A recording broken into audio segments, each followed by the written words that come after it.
The copper story is the silver story. If copper goes up, silver will go up more for this reason. That's it. And it's probably going to happen. I'm not saying it's happening tomorrow.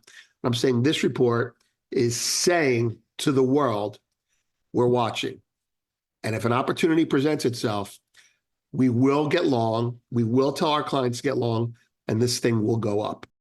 Welcome to the Morning Markets and Metals with Vince Lanci, where each morning Vince brings you the financial and precious metals news to get you ready for your day. And now, here's Vince.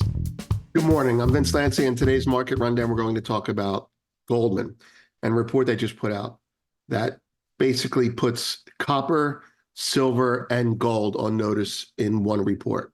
So let's get started. Okay. As I just mentioned, Goldman has a report out. It's primarily discussing copper.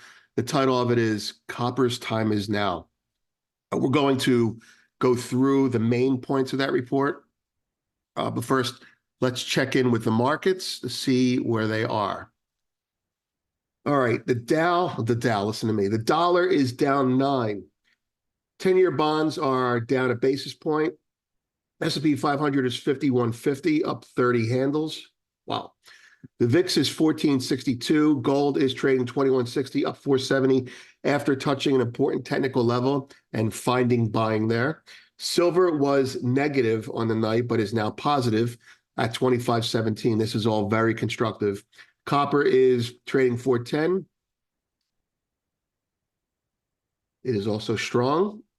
Bitcoin is up 25, which is basically nothing, trading 68, spot 387 after a weekend of selling that started on Friday, precipitated likely by a liquidator of Bitcoin who had a short MicroStrategy position against it, et cetera, et cetera. Ethereum is 3607. Palladium is down 16 at 1064. Platinum is trading 922, down $12. Oil is up again, trading 181.32, up 32 cents. Natural gas is up 9 cents at 174, up over 5%.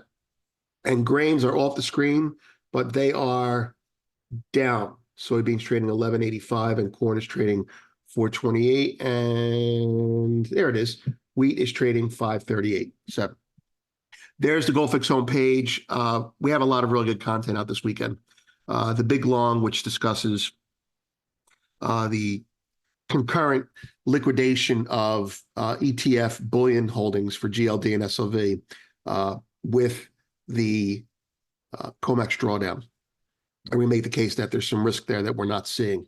Also, Michael Hartnett had a very good report out over the week, and we walked through it over the weekend, describing, well, basically the Fed may not raise the the inflation target to 3%, but they're acting like they are, and the market is treating them like they are, and they probably are. All right, so here we go. Let's get to the main story here. The main story is this Goldman report. All right, Goldman just put copper, silver, and gold on notice in one report. The report's about copper. It's called Copper's Time Is Now. And they put in this report 6 well-written, well-argued points about why copper is probably a buy. And we're going to read through the 6 points, just the titles of them. That full report is available to premium subscribers at the bottom. We're also going to do a complete read through and walk through this report later in the day because I want to touch on the nuances and, people who understand the history of Goldman, more trading aspects like myself, will say this is not something you rely on. And I'm going to say to you that it is, and I'll explain to you what is right about this report. With healthy skepticism. For now, I'm just going to read the 6 points they make, just the title of the point, and I will throw a chart in or two in areas that I can corroborate or contradict what they're saying. So let's get to that. First of all, the reasons copper's time is now. The first one is a turn in the industrial cycle. They say after a prolonged downturn, incremental evidence now points to a bottoming out in the industrial cycle, and there's a chart to that effect. What do we say about that? Well, yes.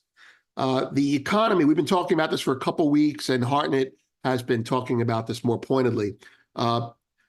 PMIs are weak, but they are definitely bottoming. So you're negative, but you're less negative. They're starting to creep up. And that's an indication, a logical economic indication, that the consumption that we've had for the last year or so has been draining inventories. And so manufacturers are starting to manufacture again. So the economy was consumption, and now it's replenishment or manufacturing.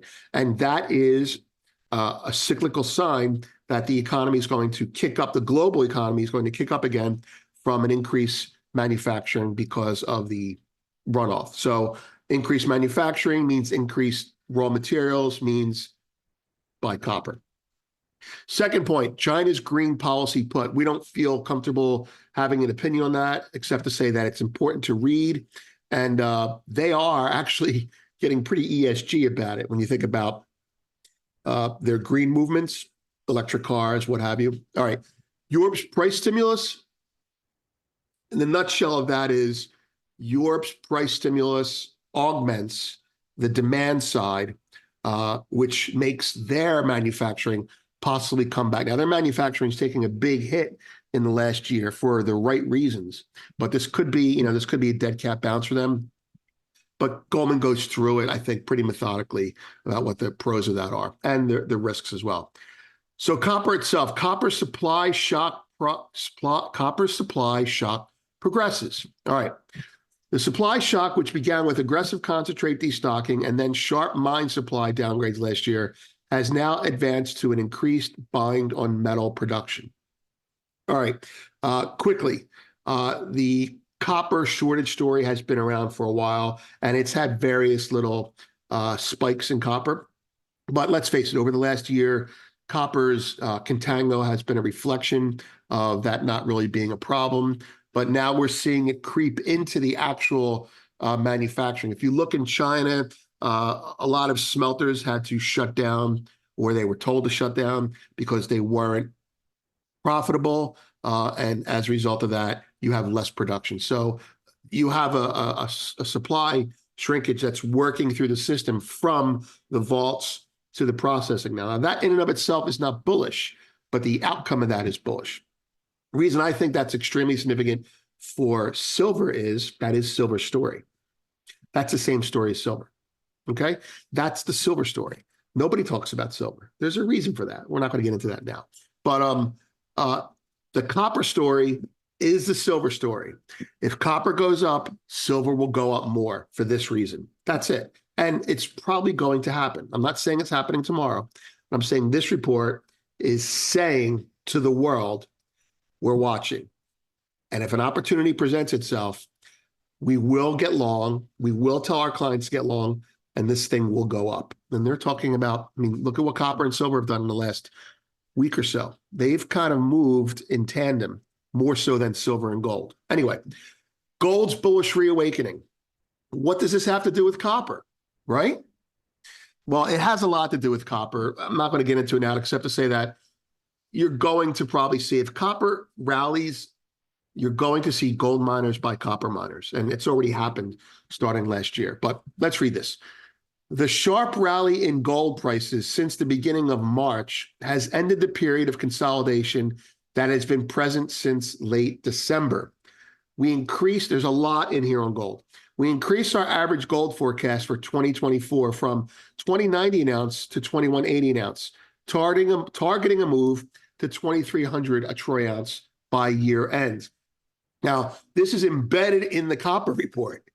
Look, if they're saying that gold is going to move with copper this time, and they're saying to you that copper's got a good chance of moving, or copper's time is now, then silver's time is going to be bigger than that. Now, I'm not trying to pump you up, except to say this is a very well-written, well-argued report that, of course, is biased bullish, but they're not making stories up. Okay, aluminum's China import surge. Aluminium. This is obviously one of their English analysts. In our view, the metal with the most supportive onshore microdynamics so far this year has been aluminum. Now, this is the little phrase there afterwards where aluminum goes in China, silver follows. That's my opinion. If you're making solar panels, you're using a lot of aluminum, using a lot of silicon, and you're using a lot of silver. Notice they use the word microdynamics. What they're talking about is specifically domestically, China's aluminum demand has increased. And I have seen more silver come out of the Shanghai vaults to that effect. So right now, everyone's talking about gold leaving the vault. Well, maybe in 6 months, you'll start seeing more silver leave the COMEX vault. That's how it works. Iron ore's sobering sell-off. Sell-off, I wrote. That's a typo. It would be wrong to depict the entire picture of China dynamics as supportive for industrial metals. Okay. Iron ore has gotten slammed. Now, they're going to give you the reasons why it might be over, but that's an example of what happens if China does not follow through. Right? We're talking about copper here, right? If China does not follow through, then iron ore is predicting what copper is going to do.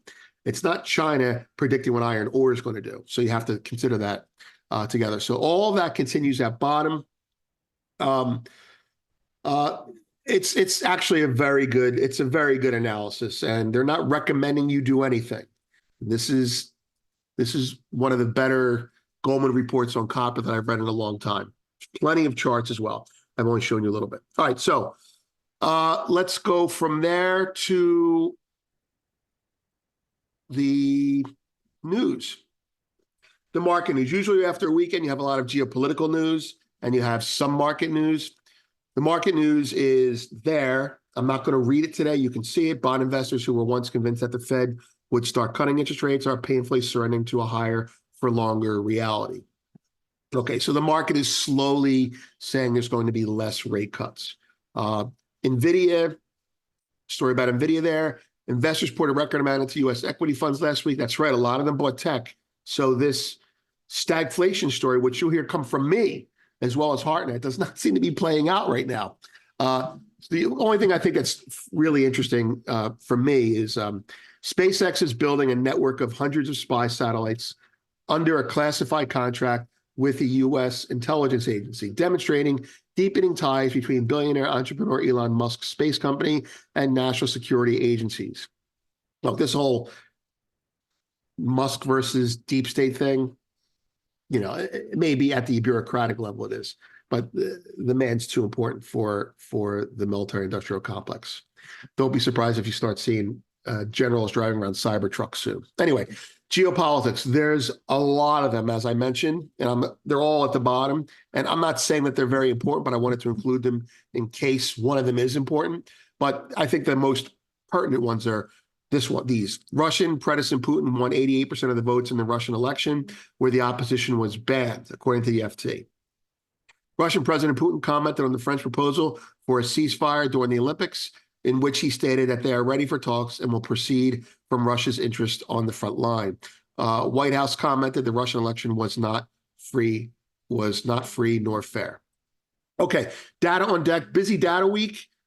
Starts slow, gets big, and then falls off the table. So Monday, home builder confidence. Tuesday, housing starts, pretty important. Wednesday, hugely important. The FOMC interest rate decision, and at 2:30 they have a conference after that. On Thursday, initial jobless claims, that happens every week. PMI, remember PMIs are what they're looking at right now, right? And US LEI, leading indicators, and existing home sales. So Wednesday and Thursday are huge days. Friday, take a breather.